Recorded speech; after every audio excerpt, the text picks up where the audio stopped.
ආයුබෝවන් කැමිගෙදර recipe YouTube channel එකට ඔයාලව අදත් ආදරයෙන් පිළිගන්නවා.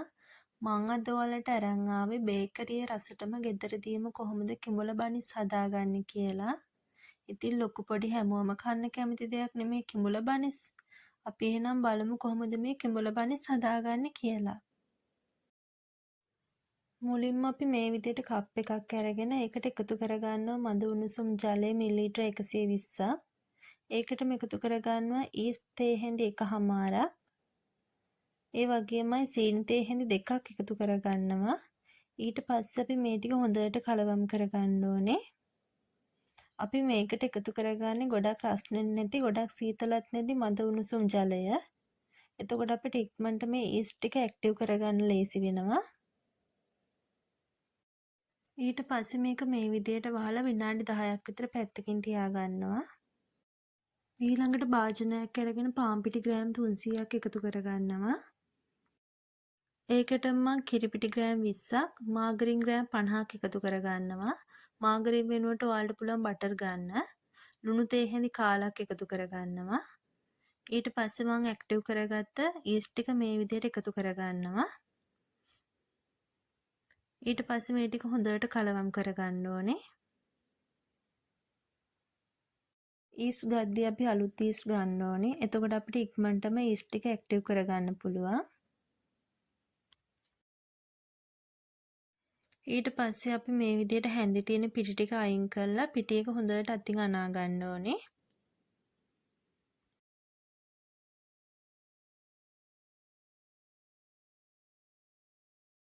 මේ විදිහට පිටි එකේ තියෙන හැමදේම එකතු වෙනකන් හොඳට පිටි එක අනා ගන්න ඕනේ. පිටි එක ගුලියක් ගන්නට ආවට පස්සේ අපි හොඳට පිටි එක නීට් කරගන්න ඕනේ.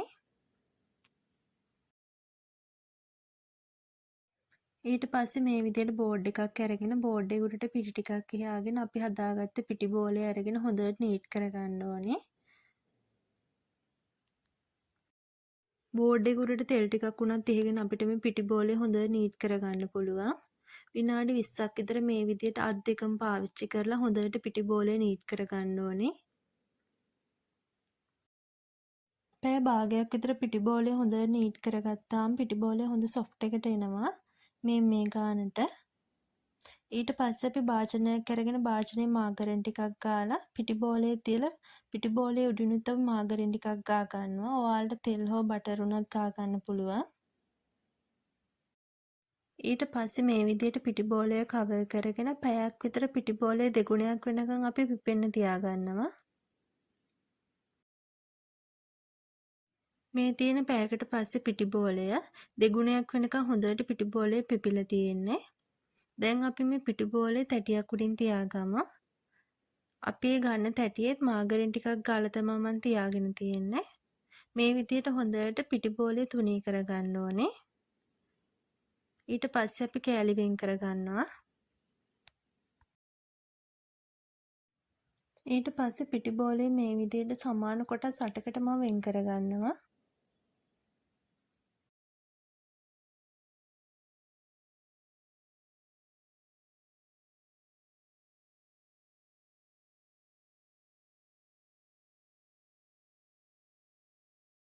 ඊට පස්සේ මම මේ වෙන් කරගත්ත එක කොටසක් අරගෙන කිඹුලා බනිස් හැඩේ හදා ගන්නවා. මම මේ හදාගන්න විදිහට ඕගොල්ලොත් කිඹුලා බනිස් වල හැඩේ හදාගන්න. මේ විදිහට අපි එක කිඹුලා බනිස්සයක් හදාගත්තාම ඉතිරි කිඹුලා බනිස් ටික අපිට ඉතා ඉක්මනින් ලේසියෙන් හදාගන්න පුළුවන් ඕනිම කෙනෙක්ට. මේ විදිහට කිඹුලා බනිස් එකේ යට කොටස උඩ කොටස හොඳට තුනී කරගන්න ඕන ත්‍රිකෝණ හැඩයක් ගන්නට.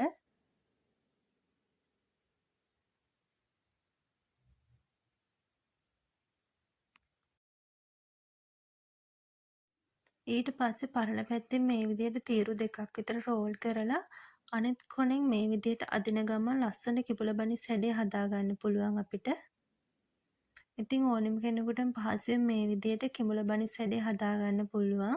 පිටි එක හොඳට නීට් වෙලා තිබ්බොත් මේ විදිහට හරිම ලේසියෙන් කිඹුලා බනිස් හැඩය හදාගන්න පුළුවන්.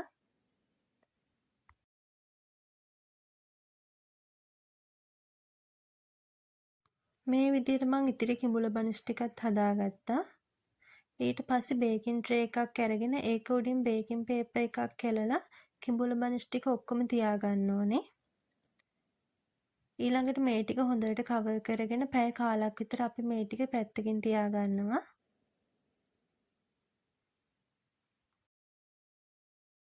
මේ තියෙන පැය කාලයකට පස්සේ කිඹුල බනිස් ටික මේ ටික දැන් අවශ්‍ය ප්‍රමාණයට පිපිලා තියෙන්නේ.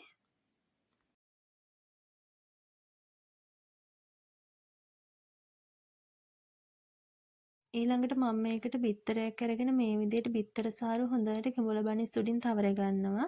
ඔයාලට මේ වෙනුවට වතුර පාවිච්චි කරන්නත් පුළුවන්.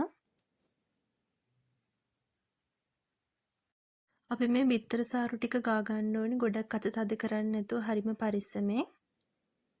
මේ විදිහට මම ඔක්කොගෙන් බිත්තර සාරු ටික ගාගත්තා. ඊට පස්සේ අපි කිඹුල බනිස් වල සීනි තවර ගන්න ඕනේ. මම මේ විදිහට තැටියක් අරගෙන තැටියට සීනි එකතු කරගෙන තියෙනවා. බිත්තර සාරු ගාගත්ත කිඹුල බනිස් එක හොඳට මේ විදිහට සීනි වල තවර ගන්න ඕනේ. බිත්තර සාරු ගාගත්ත පැත්ත තමයි අපි සීනි වල හොඳට තවර ගන්නේ. මේ විදිහට හොඳට රෝල් කර කර සීනි තවර ගන්න ඕනේ.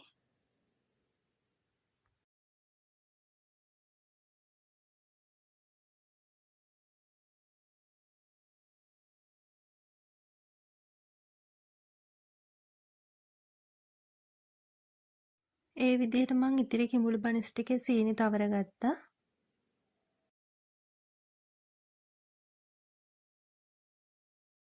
සෙල්සියස් අංශක 180ට රත් කරගත්ත oven එකේ අපි විනාඩි 30ක් විතර මේ ටික හොඳට බේක් කරගන්නවා. මේ තියෙන්නේ මම බේක් කරගත්ත කිඹුල බනිස් ටික. ඉතින් හරිය ලස්සන පාටකට අපේ කිඹුල බනිස් ටික තියෙනවා. මේ වෙලාවේ හොඳ සුවඳක් එනවා. ඒ වගේම හරිම රස්නේ. අපි මේක ටිකක් නිවෙන්න තියාගමු. ඉතින් ඔයාලටත් මේ විදිහට රසට ගෙදරදීම කිඹුල බනිස් හදාගන්න පුළුවන්. ගොඩක් අමාරුත් නෑ. ගොඩක් දේවල් අවශ්‍ය වෙන්නෙත් නෑ. ඔයාලත් මේ විදිහට රසට ගෙදරදීම කිඹුල බනිස් හදලා රස බලලා අපිට කමෙන්ට් එකකුත් දාන්න. මේ වගේ වටින වීඩියෝ බලන්නවා කැමති නම් අපව සබ්ස්ක්‍රයිබ් කරලා තියාගන්න. ඒ වගේමයි තවත් රසවත් වීඩියෝ එකක් අරන් එන බලාපොරොත්තුවෙන් අදට ගිහින් එන්නම්. ඔයාලා හැමෝටම සුබ දවසක්.